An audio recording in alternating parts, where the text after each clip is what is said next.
Welcome back. It is still good morning, Anambra. Today, Thursday, is a very special Thursday. We call it Monday, Thursday. No, Monday, Thursday. Holy. Okay, Holy Thursday. Okay, welcome. For this one, we're going to look at that one after the segment, okay? We are going to look at the fresh amendment, the fresh Electoral Amendment Act that is in the House, in the floor of the House. Now, it came in on Tuesday, like I said, and we're going to look at that one and find out what is the fresh there. And to help us look at that now is Chief Ifeatu Obi-Okoye. As a political to the governor, that's special assistant to the governor on political matters. We'd like to welcome you to the studios. I will only add, as I say, thank you, it's special advisor. Special advisor to the governor on political matters. She's demoting me. Sorry about that. You're welcome. You're welcome, sir. Thank you. You're welcome. It's good to have you here. First of all, let's congratulate you because we know that. Thank you so much. Though we saw it coming. Someone at the park will say it isn't easy. It's well. Congratulations, sir. Congratulations. It means small work, though. Yeah. Well, that's good. Thank you. You are capable. I believe so. Okay. Now, you very much know that the president had, on the 13th of March 2018, declined assent to the amended Electoral Act by the National Assembly. And we started wondering, what is this? The fight started. The senators say we are going to veto this, we are going to override you, whatever you want to assent to it or not. After some given days, like you know, that we are going to veto this one and then it will become a law. And that one is still giving ripples everywhere. And they came up with this one, fresh amendment of the Electoral Act. And we want to find out today, where does that one leave us? Are we beginning to see a new fight, a fresh fight between the legislature and the executives? That's what we are going to look at today. And let's get back to our guest today. What is going on between the legislature and the executive? I think it was completely needless.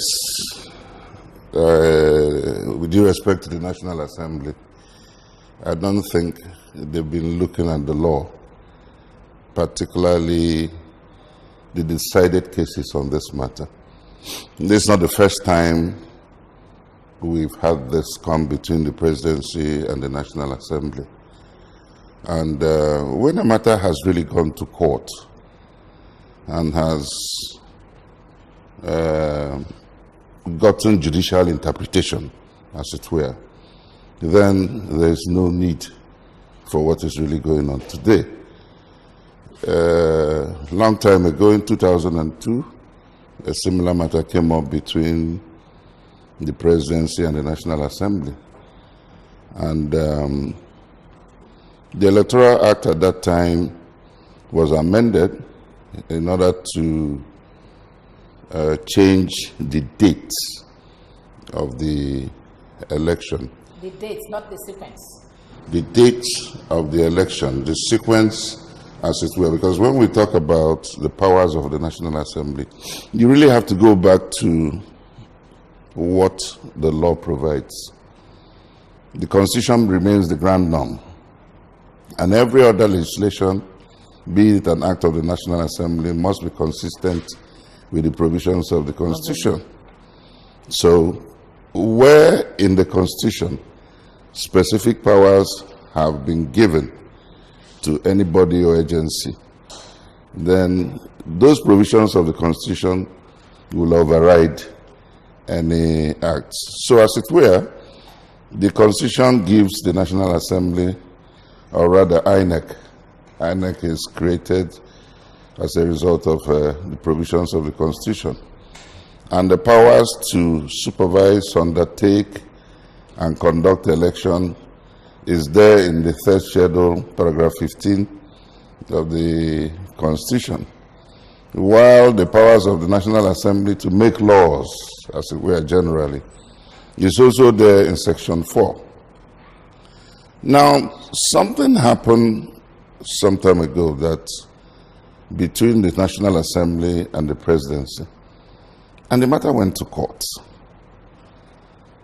The courts interpreted the law. Well, they were dealing with the Electoral Act of 2002 and said National INEC still has the powers, responsibility to undertake and schedule elections, including scheduling it and giving dates.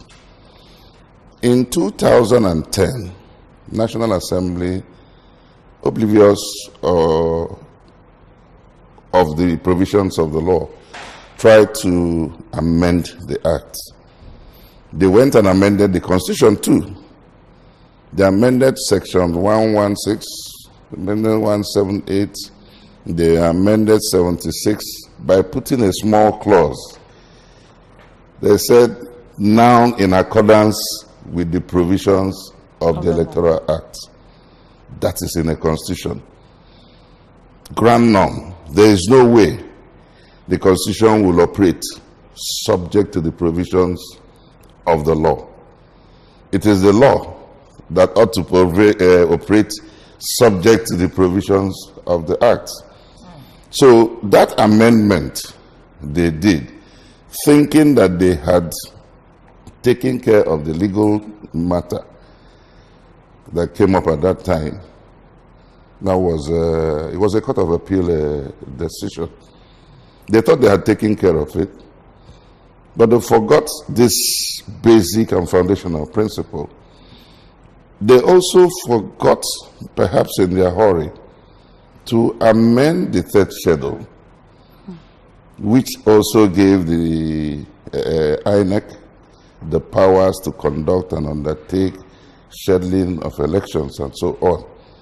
So that provision, as it were, is not even touched.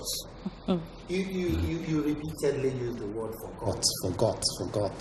Is it in any way trying to not having confidence on those who are supposed to remember this and get it applied?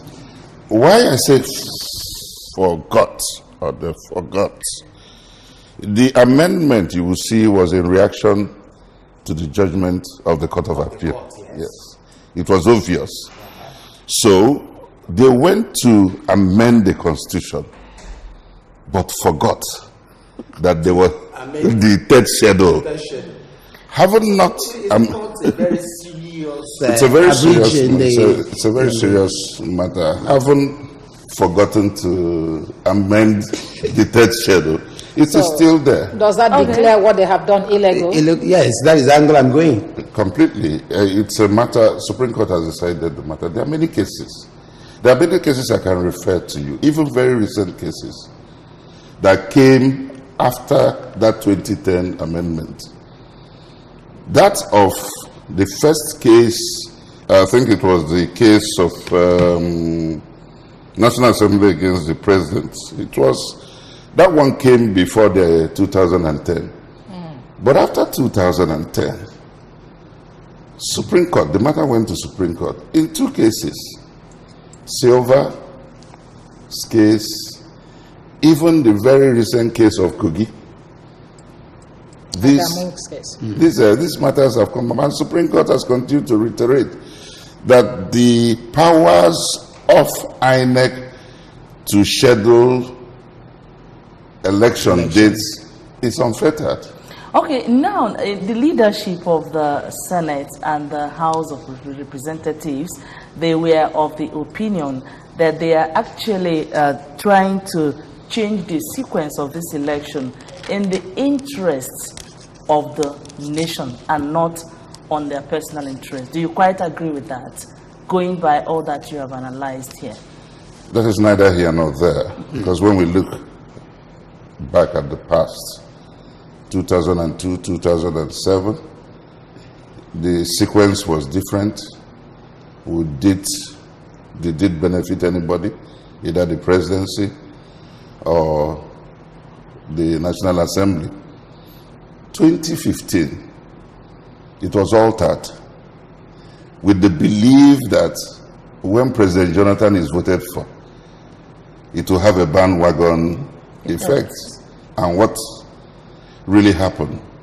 What is critical here, because this deals with the powers of the National Assembly, their intention, the motive is neither here nor there. It's about legislation. They have the powers to make laws. They have the powers to amend the Constitution. If their intendment will become operational as law, then they must amend the Constitution. They cannot just go and amend the Electoral Act without amending the Constitution. Okay, now I want to find out, is it this thing that you said that they forgot? They forgot. Is that why they are coming up with fresh amendments, perhaps, to include what they left out before? They are amending the Electoral Act, not the Constitution. They are still falling in the pit. Okay, so you are insisting they must amend the Constitution. They must amend the Constitution before they amend the okay, Electoral now, Act. do you think it's constitutional? You know, when the president says, I'm not going to assent to this bill, and you go ahead to start fresh amendments, you know, who do you dance to? Who takes the lead here in this case? It's constitutionally infantile because, one, the subject matter is already before the court. So it's not in good faith, in as much as they have the powers to begin with a fresh amendment. When the subject matter is already before the court, then the National Assembly ought to wait. They ought to wait. But even what they are doing, I insist, cannot change the situation in law as long as they do not amend the provisions of the third schedule in the Constitution. Of the Constitution. Okay, before we go on, please. Ndị na-ege anyị biko chetanụ na nọmba dị na TV unu bụ nke unu ga-eji wee tụnye ọnụ n'okwu n'ife anyị na-ekwu. Onwe ajụjụ ị nwere ejụọ anyị nwudetelu nnukwu mmadụ ndị maalụ ife ekwe na-akụ ka o si wee gbasaa ndọrọndọrọ ọchịchị nke obodo anyị. Feel comfortable, ask your question in English or in Igbo, and then he'll attend to that. You want to ask a question, please? No, I want to ask, it's still in furtherance to what Noye asked regarding the president's veto. Will his decision override the other two? He said, I don't want this. This is what I want. Without giving consideration to the other thing, which you said they forgot, but said, this is what I want. Does his decision overrides the rest? For what it is worth, it certainly does not, because this is a new process. But the unfortunate thing is that even this new process leads the National Assembly still to the legal problem. They have to look at the decision of the court in PDP against Silva. It's a very recent decision. That was in 2012. Supreme Court insists, despite the amendment they made, which provided in the Constitution, now in accordance with the provisions of the Electoral Act, that is still the responsibility of INEC. And the Supreme Court in that case was minded to interpret the provisions of the third schedule of the Constitution, which was made pursuant to Section 153, establishing INEC and giving it the powers and so on to do certain things. So whatever they do now, bearing in mind that this matter has received judicial interpretation, not once, not twice, because even after Silva, there was another case, NDP against INEC. The Supreme Court also reiterated its position in Silva. This one was in 2013. Then in 2016, in the Kogi matter, that was the case of James Falake. The same provision of the law has been applied by the Supreme Court. So, as long as the Supreme Court has decided the issue, the National Assembly will be wasting its time and wasting our own time unless they do the needful. Mind you, I said, which is to go and amend the Constitution. Okay. And do you see them going to amend the Constitution? Having regard to the time frame, It's not possible. you cannot go through the process of amending the Constitution and still have the election within the time frame. And what does this leave us? Looking at the 2019 election that is coming very soon, and all these problems coming here and there, are we going to have this election? The election is there. The election will be conducted pursuant to the existing law, which is the 2010 Electoral Act as amended. Or the interpretation of the judiciary? As interpreted by the judiciary. Because 2010 Electoral Act has been interpreted by the judiciary. And INEC can afford to ignore all this and go ahead. At the end of the day, the question will be, has INEC conducted a valid or invalid election? Okay, now I would want you to, help us. Do you quite agree with the submission of the president, as President Muhammadu Buhari, on what he said concerning that the proposed law would actually usurp the constitutional powers of INEC to either decide on election matters, including date and order they would go? That's what actually is coming from the president. The president said... The president was well informed in making that statement. Okay. Because the statement of the president is consistent with the decisions of the Supreme Court. Okay. He must have had a proper advice. I don't think in this matter the president was acting on any political norms. He was definitely acting in accordance with the decisions of the Supreme Court. These decisions I've mentioned, the most recent is that of James Faleke, 2016.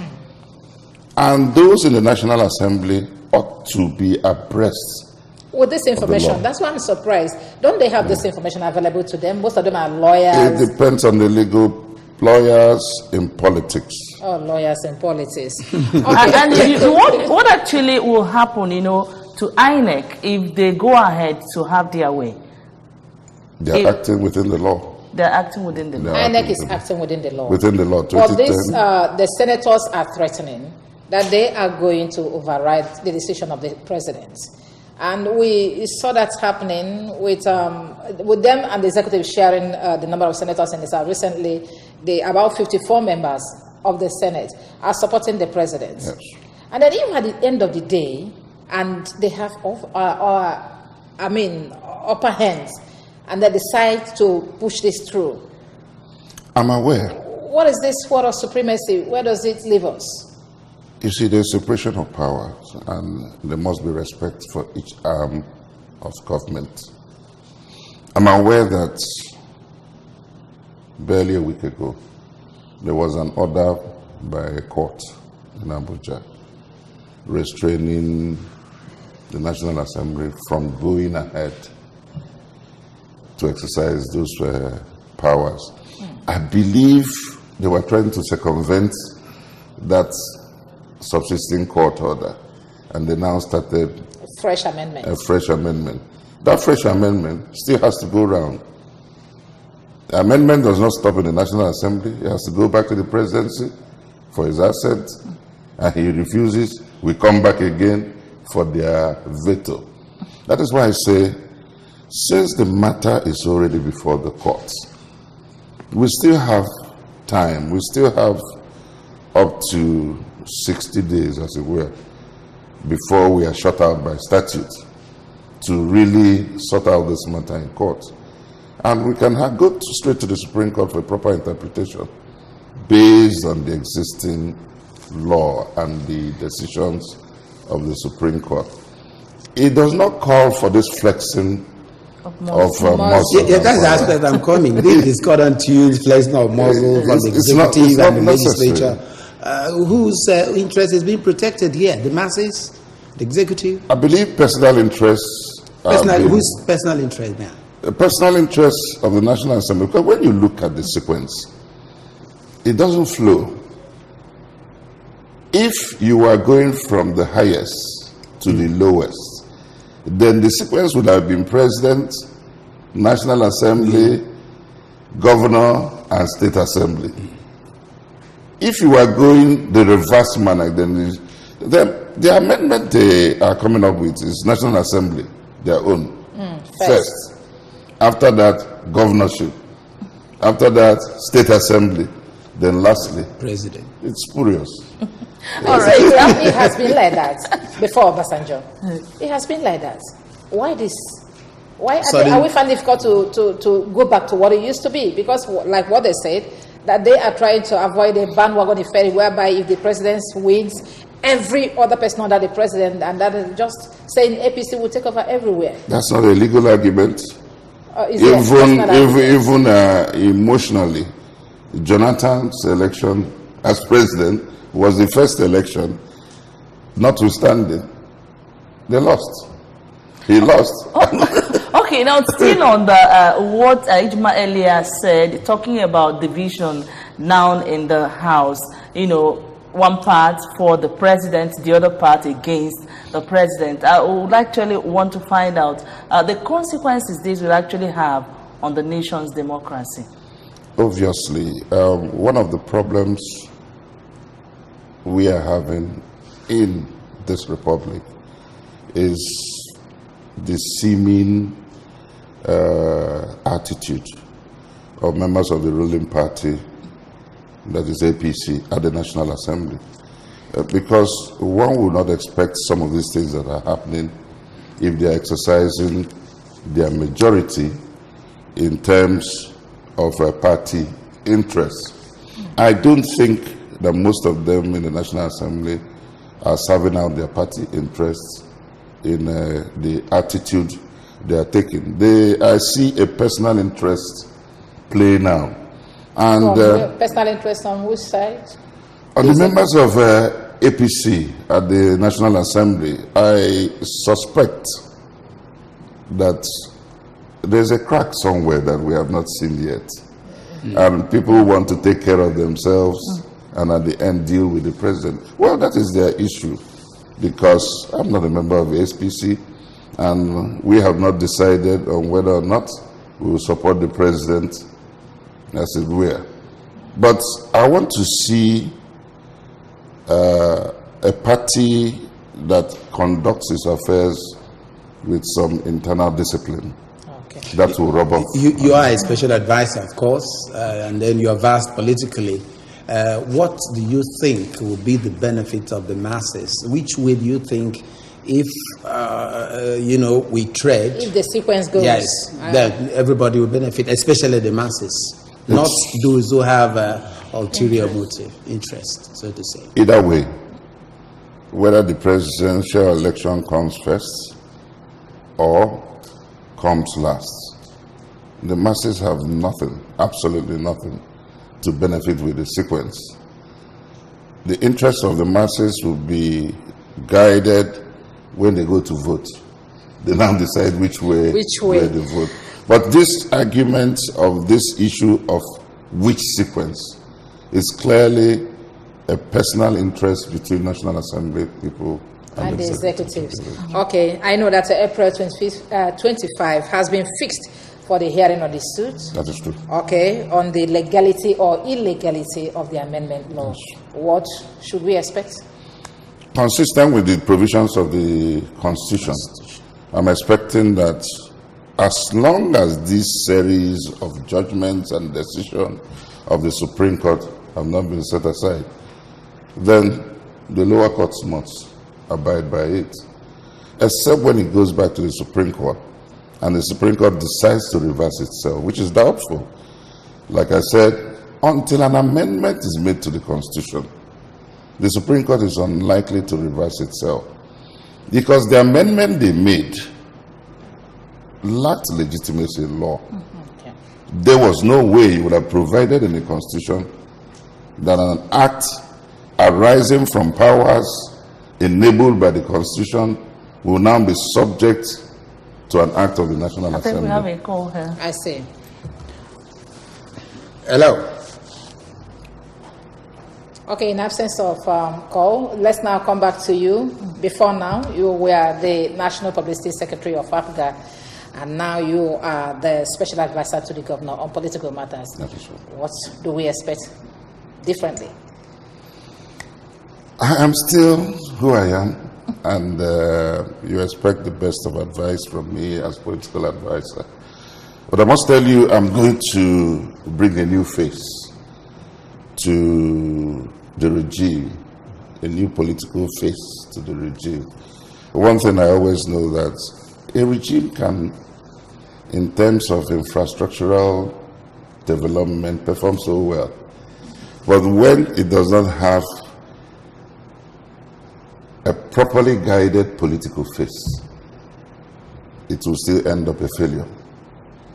So for me, it's important now that His Excellency who has done so well in the last 4 years and has geared into the second and terminal term, Right. be given a proper political face. Can we take that? Let's see. Hello. Hello. Okay. Okay. Is it part of your program? Though I know you have finally, because as you're really rounding up, extending your hands of fellowship politically, ABGA is the state party extending the hands to other states. Is it possible? To other political parties? Other states, Southeast to be precise. That is a target for us. Good. And a must for And us. is it achievable? It is within reach, clearly. Okay. Imo people are begging for the change. And I'm sure it's not only Imo, other states, other states, Southeast. Abia is coming up. And you watch what is happening in Nasarawa, where the National Secretary is running. These 3 states, I can be sure. But there are 2 more states. Yes. We don't want to be too ambitious. No, you are coming back. When you come back, you tell us that. You tell us when you come I'd back. like to thank you very much. We'd like to thank you, Chief Ifeatu Obi-Okoye, Special Advisor to the Governor on Political Matters. We'd like to thank you very much for finding time to join us this morning to explain exactly what you have done this morning. We are very happy. Thank you so much. Thank you. I will say congratulations once again. Thank you so much. Like I said, more work. And we are ready to partner with you. Thank you. Okay, thank you. Okay, hold on now as we come back for the next segment.